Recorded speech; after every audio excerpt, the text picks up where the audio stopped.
il super bonus 110, ritengo che sia un anno da record, pur essendo solamente in agosto. Questo perché? Perché guardando un po' i numeri, abbiamo che da gennaio a maggio sono stati fatturati, quindi i lavori eseguiti, per un valore di circa 14 miliardi di euro.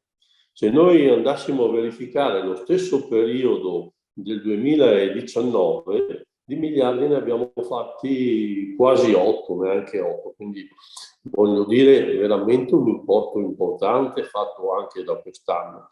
E si stima che se così dovessero andare le cose, tenendo presente che agosto è sempre un mese di modesto fatturato per ovvi motivi, le imprese un pochino si fermano per le ferie, comunque si stima di arrivare a circa 49 miliardi di opere eseguite entro l'anno in corso.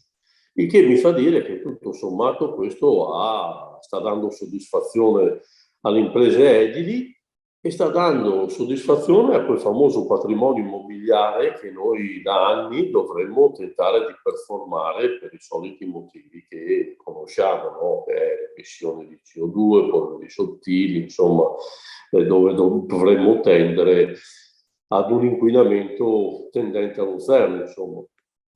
È ovvio che esistono comunque qualche problematica, le incertezze sono appunto relative a quelle che sono le cessioni del credito, no? Le stesse banche che avevano sempre alimentato il sistema, perché è inutile negare che questo passaggio dei crediti è un po' il volano che tiene in moto questo settore, le stesse banche che dicevo prima alimentavano il sistema ora si trovano a rallentare questo momento di assunzione del credito e talune anche addirittura sospendono. Voi sapete che le poste una volta lavoravano con le imprese, oramai non lavorano più, lavorano solo con i privati, Cassa Depositi e Prestiti pure si è fermata e quindi è ovvio che questa situazione di cose porta ad un'ansia da parte di tutte quelle imprese che hanno maturato dei crediti importanti e che si vedono nel cassetto fiscale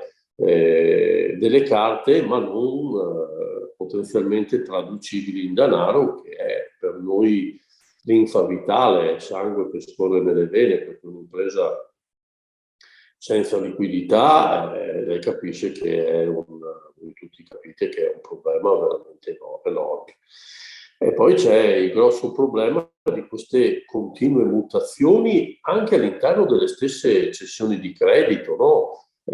Troppe variazioni che sono continue, quindi sono anche a volte difficilmente, non dico comprensibili, ma eseguibili nel breve tempo. Fortunatamente adesso è stato svincolato col decreto aiuti la possibilità che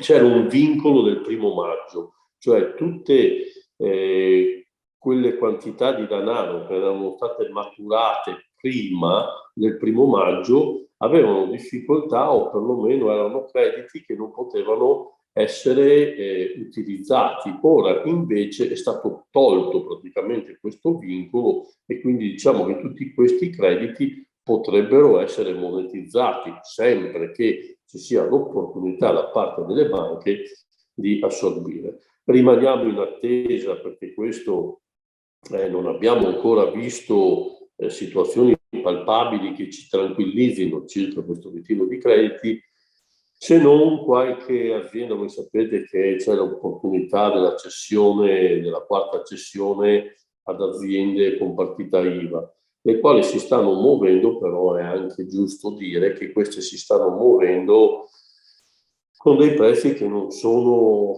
di grande ristoro per le imprese, quindi c'è un po' di dubbio. Sì, noi ritiriamo il credito, ma con dei tassi abbastanza importanti, dei pegni da lasciare che a volte sono troppo alti e limitano quello che è l'utile. A volte si rischia di non avere neanche utili nell'operazione.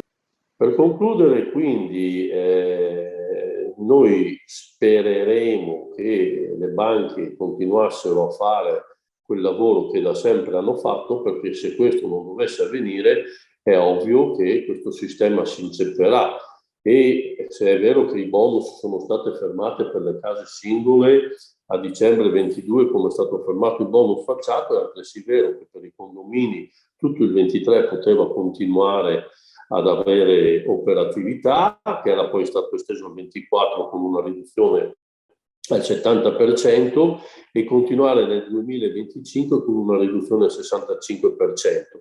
È ovvio che queste opportunità, se poi non vengono monetizzate, non troviamo le imprese che hanno questa capacità di sopportare i crediti.